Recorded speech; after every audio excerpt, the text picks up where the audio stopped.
থেকে আজকের এই মাহফিল আমি আপনাদের পায়ে হাত রেখে বলে যাই, দুনিয়ার মানুষ ক্ষমতার লোভ দেখাবে, টাকার লোভ, বাড়ির লোভ, নারীর লোভ, সম্পদের লোভ, আপনাদেরকে সমস্ত কিছু দিয়ে বাধ্য করবে নবীর কদম ছেড়ে দিতে। আমরা কি নবীর কদম ছাড়তে পারবো? কথা বলেন, আমরা কি পারবো?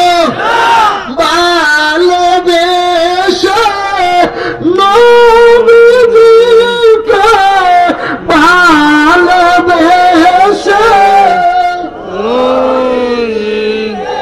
হৃদয় মাঝে ভরে রাখবো নবীর চরণেতে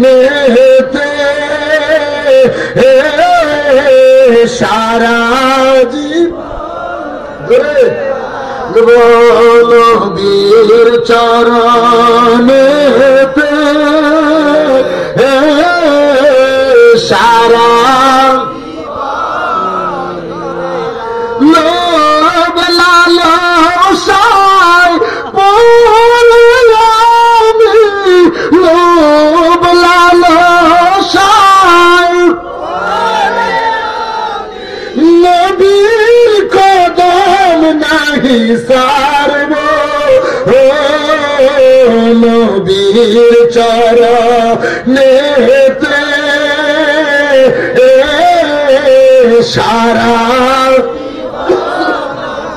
তাকব নবীর চরণে